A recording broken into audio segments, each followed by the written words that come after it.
প্রচুর লোক এখানে যেরকম দেখতে পাচ্ছেন। ট্রেন কিন্তু এখনও আসেনি। যাই হোক, তো ট্রেন আসার আগেই এত লোক মনে হচ্ছে কি এটা এখন মানে আমরা সাউথে যাচ্ছি না, এটাই আমরা এখন নর্থ ইন্ডিয়া যাচ্ছি, প্রয়াগরাজে যাচ্ছি এখন রীতিমতো। জাস্ট দেখুন। সো গাইস দেখে নিন কীভাবে কোন পজিশনে মানে বুঝতে পারবেন যে কোথায় দাঁড়ালে আপনাদের থার্ড এসি বা সেকেন্ড এসি বা ফার্স্ট এসি বা স্লিপার জেনারেল আপনারা পাবেন, সেটা একবার দেখে নিন। এখন সময় বাজে রাত 1টা, ঠিক আছে? 1টার সময় ট্রেন ঢোকার কথা, এখানে এখনও ট্রেন ঢোকেইনি। আর এত লোক পুরো আর কি রীতিমতো পুরো ওয়েট করছে এখানে, জাস্ট দেখুন। আর এরপর যখন ট্রেনটা আসবে পুরো একদম মানে যা ওঠার জন্য যা রাশ হবে। ট্রেনে উঠতে না উঠতে সঙ্গে সঙ্গে সিটে বসার জন্য আবার ঝামেলা লেগে গেল। তো এই চলে গেল হাওড়া, যেরকম দেখতে পেলেন। So hello guys, good evening সবাইকে জানাই। এখন বাজে হলো গিয়ে রাত 10:23। তো এখন আমরা চলে এসেছি হলো গিয়ে হাওড়া রেলওয়ে স্টেশনে। অ্যান্ড এটা হলো গিয়ে হাওড়ার নিউ কমপ্লেক্সে। অ্যান্ড আমরা এখন যাচ্ছি কিন্তু হাওড়ার নিউ কমপ্লেক্সের 21 নম্বর প্ল্যাটফর্মে, বিকজ আমাদের আজকের ডেস্টিনেশন হচ্ছে হলো তিরুপতি জাংশন। তো হ্যালো গাইস, গুড ইভিনিং সবাইকে। এখন আমরা আছি হাওড়া স্টেশনে। ঘড়ি কাটায় এখন বাজে রাত 10:30। এই দেখুন এখন বাজে রাত 10:40। আমাদের আজকের ডেস্টিনেশন হচ্ছে হলো তিরুপতি মেইন। এবারে আমরা সাউথ ইন্ডিয়ার ট্যুর করবো। তো সবচেয়ে আগে আমরা প্রথমে যাবো হাওড়া থেকে তিরুপতি।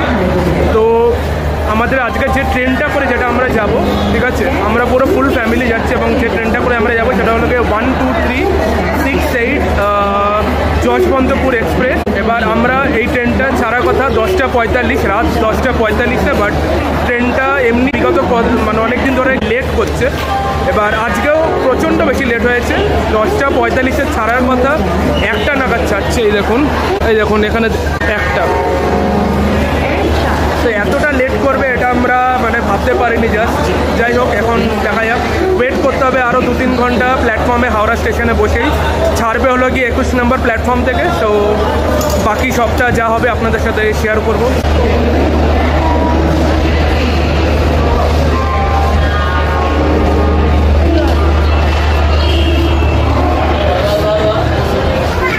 তো আমরা এখন ঢুকতে যাচ্ছি এখানকার ভিআইপি লাউঞ্জে। সবাই আমরা একসাথে আসছি। একসাথে সবাই এতজন যাওয়া যাবে না, এতজন হবে না। মোটামুটি 5 জন মতো চলে গেল একটা লিফটে। এরপর আবার লিফটে আসবে, তারপর আমরা 3 জন যাব। তো যদি আপনাদের এরকম প্রবলেম হয় যে ট্রেন মোটামুটি ধরুন এরকম 10:30 নাগাদ রাতে আছে, মানে 2-3 ঘন্টা আরও লেট হয়ে যাচ্ছে, তো আপনারাও কিন্তু এরকম ভিআইপি লাউঞ্জে চাইলে থাকতে পারেন। অথবা এখানে ওয়েটিংয়ের জায়গা আছে, সেখানে আপনারা কিন্তু থাকতে পারেন। ভিআইপি লাউঞ্জে কত কি টাকা লাগবে সেটা আমরা গিয়ে জানতে পারবো, আর আপনাদের সাথে সব ডিটেলসগুলো শেয়ার করে দেবো। আচ্ছা, ভিআইপি লাউঞ্জটা আসার জন্য আপনাদের কিন্তু 21 নম্বর প্ল্যাটফর্ম থেকে সোজা এইভাবে হাঁটবেন, এসে কিন্তু এই লিফটে করে আপনাদের কিন্তু সোজা আপনারা ভিআইপি লাউঞ্জে উঠে যেতে পারেন। 2টো লিফট আছে পাশাপাশি। তো এসে গেছে আমাদের লিফট এখন। কিন্তু এই ভিআইপি লাউঞ্জটা 1তলায় আছে, তো আপনাদের লিফটে করে এই 1তলায় যেতে হবে। আচ্ছা, এটা upper class waiting room, waiting হল জেনারেল।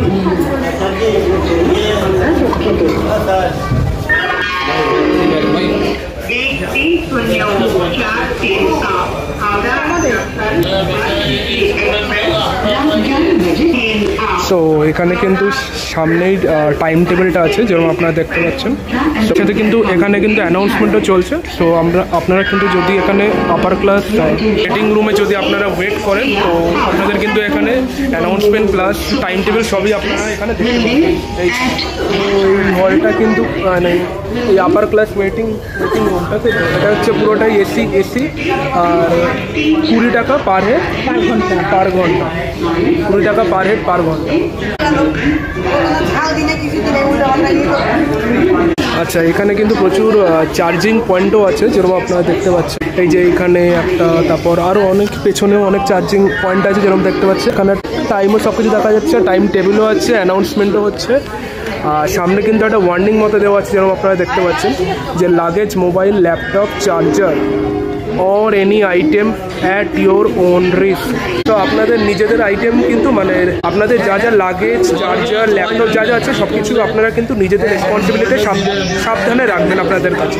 তো আমি যতদূর দেখলাম ওয়্যার ইজ মাই ট্রেন থেকে আমি যতদূর আপডেট পেয়েছি সেটাই আমি আপনাদের বলছি। তো হাওড়া থেকে কিন্তু তিরুপতি মেইন বা তিরুপতি জাংশন যেটা আছে, তো এদের তো এর মধ্যে কিন্তু মোট 25টা হল্ট আছে, মানে 25টা ইন্টারমিডিয়েট স্টেশনে কিন্তু ট্রেনটা দাঁড়াবে। তো এখানে কিন্তু দুরকম ওয়েটিং হল আছে, একটা আপার ক্লাস জেনারেল ওয়েটিং হল, একটা হচ্ছে হলো স্লিপার ক্লাস জেনারেল ওয়েটিং হল। তো আপনারা চাইলে কিন্তু দুটো জায়গাতেই থাকতে পারেন। এই যেরকম দেখতে পাচ্ছেন এখানে কিন্তু কোনো এসির কিছু ব্যবস্থা নেই, বাট এখানে সেটা আছে।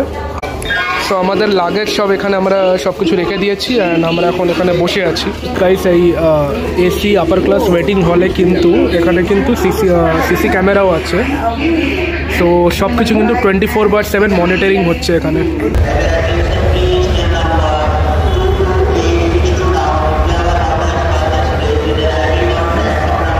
গাইস এখন বেজে গেছে মোটামুটি 12:50 অ্যান্ড একটা আপডেট আপনাদের দিয়ে দিই। এখানে কিন্তু দুটো টাইমিং, মানে একটা এই টাইম টেবিল এই ডিসপ্লেতে একরকম টাইমিং দেখাচ্ছে 12:48, এখানে দেখাচ্ছে 12:50। এই দুটো টাইমিংয়ে কিন্তু কনফিউজ হবে না, এই টাইমটা কিন্তু বেশি বেড়ে আছে, 2 মিনিট এক্সট্রা আছে, আপনারা এই টাইমিংটা দেখবেন। তো গাইস এখন ট্রেন আমাদের দিয়ে দিয়েছে 1টা নাগাদ, মানে 1টায় ছাড়বে, জাস্ট ট্রেন অ্যানাউন্স করে দিয়েছে। এখন বাজে 12:50, এখনো হাতে 10 মিনিট আছে, বাট যেহেতু অ্যানাউন্সমেন্টটা করে দিয়েছে আমাদের হয়তো একটু মনে ভয় লেগে যাচ্ছে যে ট্রেনটা ছেড়ে দেবে কিনা, বাট যাই হোক ট্রেনটা চলে এসছে, তাই আমরা এখন বেরিয়ে যাচ্ছি।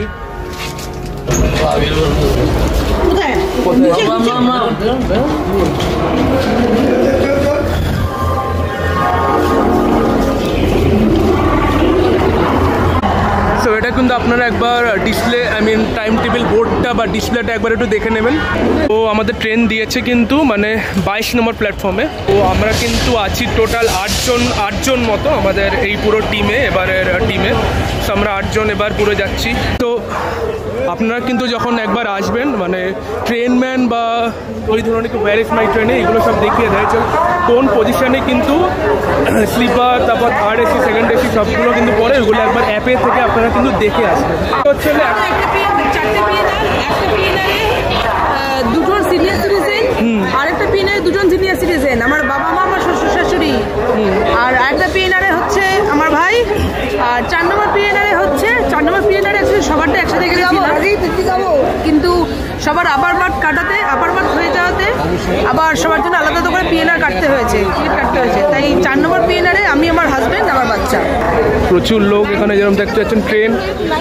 ট্রেন কিন্তু এখনো আসেনি, যাই হোক। তো ট্রেন আসার আগেই এত লোক মনে হচ্ছে কি এটা এখন মানে আমরা সাউথে যাচ্ছি না, এটাই আমরা এখন নর্থ ইন্ডিয়া যাচ্ছি, প্রয়াগরাজে যাচ্ছি এখন রীতিমতো। জাস্ট দেখুন। সো গাইস দেখে নিন কীভাবে কোন পজিশনে, মানে বুঝতে পারবেন যে কোথায় দাঁড়ালে আপনাদের থার্ড এসি বা সেকেন্ড এসি বা ফার্স্ট এসি বা স্লিপার জেনারেল আপনারা পাবেন, সেটা একবার দেখে নিন। তো প্রথমে ট্রেনম্যান অ্যাপটা খুলতে পারেন, ডাউনলোড বা আপডেট করতে পারেন। ওটাকে খুলে আপনাদের যে ট্রেনটা যেটা আছে সেই নাম্বার দিয়ে আপনারা সার্চ করতে পারেন, পিএনআর নাম্বার নিয়ে তারপরে কোচ পজিশনে যাবেন। কোচ পজিশনে গিয়ে এই জন্য হচ্ছে ফার্স্ট ক্লাস, A1 A2 হচ্ছে সেকেন্ড 2 টায়ার এসি, আর বি গুলো হচ্ছে 3 টায়ার এসি, পিসি হচ্ছে প্যান্ট্রি কার, আর এস গুলো হচ্ছে সব স্লিপার, আর জিএস মানে হচ্ছে সব জেনারেল। তো আমাদের যেহেতু কিছু সিট পড়েছে হচ্ছে এসটিতে, তাহলে এসটিতে গিয়ে আমরা দেখে নিলাম আমাদের সিটগুলো ঠিক কোথায় আছে। যেরকম এসটিতে আমাদের এই 4টে সিট আছে, 41, 44, 49, 52। তার আমি বুঝে গেলাম এসটিতে উঠে সামনের দিক দিয়ে উঠি বা আমরা পেছন দিক দিয়ে উঠে মাঝামাঝি জায়গায় আসতে হবে। আর এখানে আমরা রানিং স্ট্যাটাসও দেখতে পারি। আচ্ছা, মানে কোন ট্রেন কখন আর কি অ্যারাইভাল, তার ডিপার্চার এখানে দেখাচ্ছে হচ্ছে 2 ঘন্টা ডিলেতে যাচ্ছে। হ্যাঁ, তো 2 ঘন্টা ডিলে যাচ্ছে সেটা এখানে দেখিয়ে দিচ্ছে যে একটার সময় ট্রেন আসবে। দেখুন এখন সময় বাজে রাত 1টা, ঠিক আছে? 1টার সময় ট্রেন ঢোকার কথা, এখানে এখনও ট্রেন ঢোকেইনি, আর এত লোক পুরো আর কি রীতিমতো পুরো ওয়েট করছে এখানে। জাস্ট দেখুন। আর এরপর যখন ট্রেনটা আসবে পুরো একদম মানে যা ওঠার জন্য যা রাশ হবে সে তো আপনারা সবাই বুঝতেই পারছেন কি হবে। তো ট্রেন আবার অ্যানাউন্স করলো, কিন্তু এখনও ট্রেন আসার কিছুই নামগন্ধ কিছু নেই। কী জানি ভাই কখন ট্রেন আসবে কোনো ঠিক নেই। তো মানে এখন থেকে বোঝা যাচ্ছে ট্রেনের এক্সপিরিয়েন্স কীরকম হবে। সো গাইস ফাইনালি আমাদের এই ট্রেন যেটার জন্য আমরা এতক্ষণ ধরে ওয়েট করছিলাম এই চলে এসছে।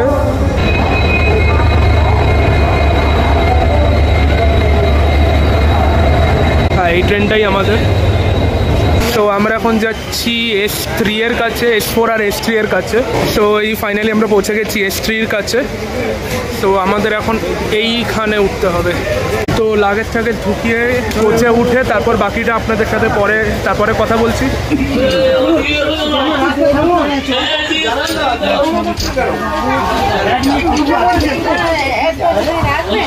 ট্রেনে উঠতে না উঠতে সঙ্গে সঙ্গে সিটে বসার জন্য আবার ঝামেলা লেগে গেল। সবার সিট সবার জন্য বুকড আছেই, বাট তাও কে আগে বসবে কে পরে বসবে সেটার জন্য একটা ঝামেলা লেগেই থাকে অল টাইম। ধীরে ধীরে এখন এগিয়ে যাচ্ছি। সো গাইস সময় এখন হচ্ছে হলো রাত 1:42, 1:42 AM ইন দ্য নাইট। তো ট্রেন এখনও ছাড়েনি, আমরা এখনও আছি হাওড়া স্টেশনের 22 নম্বর প্ল্যাটফর্মে। একেই তো এত মানে লেট করে ঢুকেছে, ঠিক আছে, একেই এত লেট করে ঢুকেছে। 10:45-এ হাওড়া স্টেশনে 21 নম্বর প্ল্যাটফর্মে আসার কথা ছিল, আসেনি। তারপর 1টা নাগাদ পরে সেটা রিশিডিউল হয়েছিল, তো 1টা নাগাদও আসেনি। তো তারপরে 1টায় আমরা তো ওয়েটিং রুমে ছিলাম। তো ওয়েটিং রুম থেকে তারপর আমরা আবার আসলাম সঙ্গে সঙ্গে 12:50 যখন অ্যানাউন্স করলো আমরা সঙ্গে সঙ্গে আসলাম। ভাবলাম তো 10 মিনিটের মধ্যে ট্রেন ঢুকে যাচ্ছে, ঢোকেনি। 1টা বেজে গেল, 1টা বাজার পরও তাও তারপর 1:30 নাগাদ অ্যারাউন্ড পুরো মানে ট্রেনটা সবে ঢুকছে। আমরা তো ভাবলাম ট্রেনই আসবে না। কি বলবো, মানে এই ট্রেনটা একদম জাস্ট ভোগাস। বেসিক্যালি আমাদের সিটিং অ্যারেঞ্জমেন্টটা একটু বলে দিই। তো আমাদের মোটামুটি ধরুন 3 জন মেম্বার S6-এ আছে, 4 জন মেম্বার S3-তে আছে, আর আমি এখানে আছি S4-এ। এই আমার সিট নাম্বার 60। তো আমি 60-তে আছি, এটা হলো গিয়ে লোয়ার বার্থ। মোটামুটি 4টে পিয়ানোরে আলাদা আলাদা করে কাটা হয়েছে, বিকজ শুরুর দিকে ওয়েটিং লিস্টের সমস্ত টিকিট ছিল, পরের দিকে আস্তে আস্তে কনফার্ম হলো। ট্রেন কিন্তু এখন ছেড়ে দিল, এখন বাজে 1:52, 1:52 AM in the night. Finally train কিন্তু ছেড়ে দিল অ্যাট লাস্ট হাওড়া স্টেশন থেকে 22 নম্বর প্ল্যাটফর্মে। তো কলকাতাকে বাই বাই জানিয়ে আমাদের যাত্রা শুরু হয়ে গেল।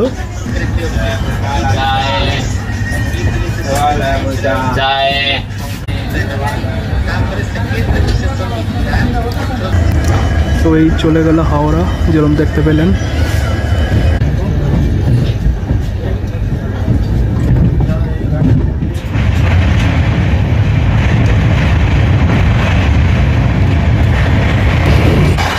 গুড মর্নিং, এখন বাজে গিয়ে 6:46 সকালে, 6:46 AM ইন দ্য মর্নিং। এখন আমরা উড়িষ্যার জোনে আছি, উড়িষ্যার জোনে আছি আমরা এখন। তো আমরা বেসিক্যালি বালেশ্বর পেরিয়ে গেছি, আর এখন আমরা ভদ্রক হচ্ছিল আমাদের নেক্সট হল্ট। সো আমরা এখন ভদ্রকে ঢুকছি, তার আগে কয়েকটা মানে ইন্টারমিডিয়েট স্টেশন আছে, সেগুলো জাস্ট বেরোচ্ছে, ওখানে বেশিক্ষণ দাঁড়াচ্ছে না। চারিদিকের সিনিক ভিউটা একবার জাস্ট দেখবেন, কত সুন্দর লাগছে, পুরো কুয়াশায় ভর্তি, পুরো একদম দারুণ। চারিদিকের ধান ক্ষেতের দৃশ্যটা একবার জাস্ট দেখুন, দারুণ।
একবার জাস্ট দেখুন কত সুন্দর লাগছে।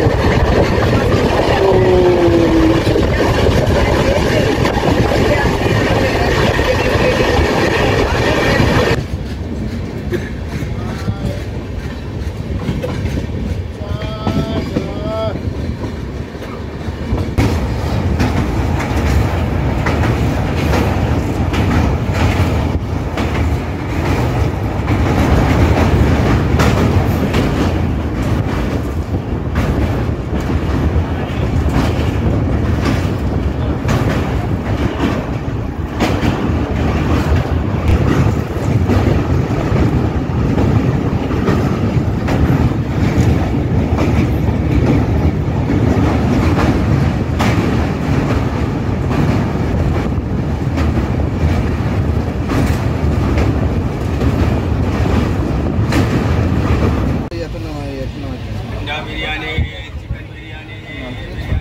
তো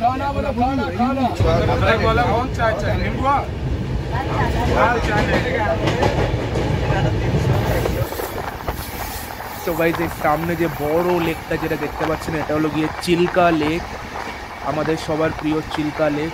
চিল্কা লেকের পাশ দিয়ে আমরা কিন্তু ট্রেনে করে বেরিয়ে যাচ্ছি, জাস্ট দেখুন। তো গাইজ ফাইনালি প্রায় 28 থেকে 29 ঘন্টা জার্নি করার পর আমরা কিন্তু ফাইনালি পৌঁছে গেছি তিরুপতি রেলওয়ে স্টেশনের সামনে। আর কিছুক্ষণের মধ্যেই কিন্তু তিরুপতি রেলওয়ে স্টেশন ঢুকে যাচ্ছে।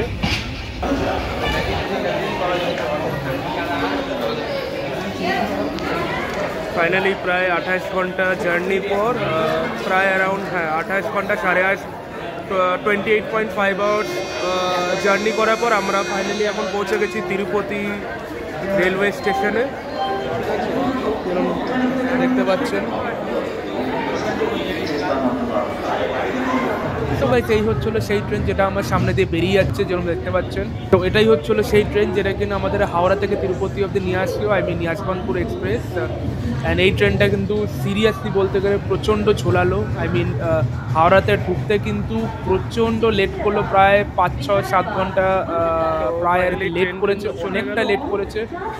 তো দেখে নিন বন্ধুরা, সময় কিন্তু এখন বাজে 6:48 AM ইন দ্য মর্নিং।